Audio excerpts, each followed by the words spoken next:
तो मेरे साथ भीम आर्मी चीफ चंद्रशेखर आजाद है। इन्होंने तीसरा स्थापना दिवस था, बहुत जबरदस्त कार्यक्रम रहा। 3 साल में कहाँ पहुंची पार्टी? देखो, मैं समझता हूँ कि 3 साल तो पहचान बनाने में लग जाती, फिर भी आज़ाद समाज पार्टी ने बड़े स्तर पे काम करके दिखाया, क्योंकि उनके कार्यकर्ताओं के अंदर बहुत हिम्मत है और समाज में बड़ा महसूस है, समाज चाहता है कि समाज ताकतवर हो। 3 सालों में जब यूपी में चुनाव हुआ जिला पंचायत का, तो हमने 200 के करीब जो है पूरे ओवरऑल पंचायत मेंबर जिताने का काम किया और कई जिलों में हम बहुत निर्णायक हैं, जैसे मुजफ्फरनगर में, जैसे हम बिजनौर में।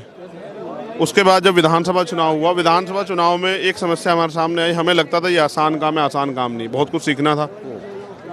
एक धोखा भी हुआ विधानसभा चुनाव का, उसमें बहुत कुछ सीखने को मिला। बिहार का चुनाव हमने सबसे पहले लड़ा था, वहाँ कहीं हमें 7,000 कहीं 8,000 इस तरह से वोट मिली थी। तो जब मैंने शुरू किया और आज में बहुत कुछ सीखने को मिला है। धीरे धीरे आगे बढ़ना है, विचारधारा से कभी समझौता नहीं हो सकता, इसलिए तो कई परेशानियों का सामना करना पड़ रहा है। समाज आर्थिक रूप से बड़ा कमज़ोर है, सरकार के लोग झूठे मुकदमे लगाते हैं, कार्यकर्ताओं को परेशान करते हैं, कार्यकर्ताओं को डराने धमकाने का, उनका भी सामना करना है।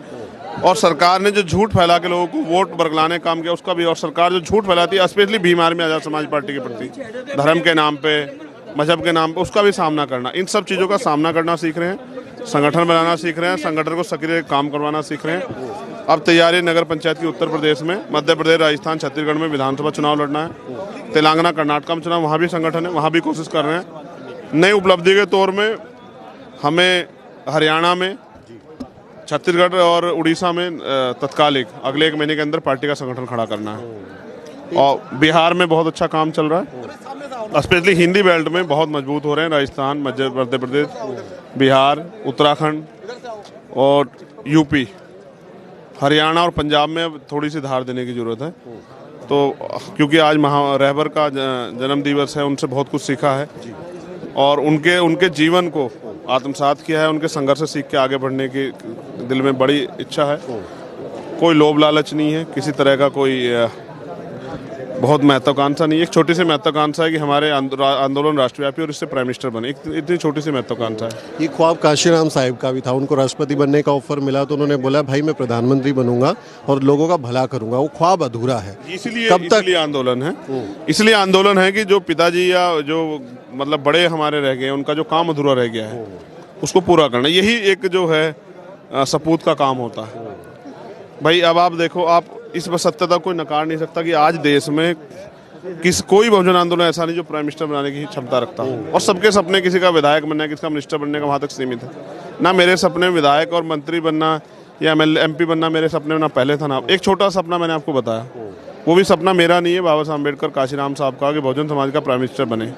उसी के लिए दिन रात मेहनत जारी है और मेहनत जारी रहेगी। आपने 3 साल पहले जब ऐलान किया, मैं उस समय मौजूद था, मैंने आपकी पार्टी का अनाउंसमेंट सुना। उस समय एक्टिविस्ट ज़्यादा थे, अब नेता 3 साल बाद, तो नेता के तौर पे चंद्रशेखर आजाद ने क्या क्या सीखा 3 साल की राजनीति में?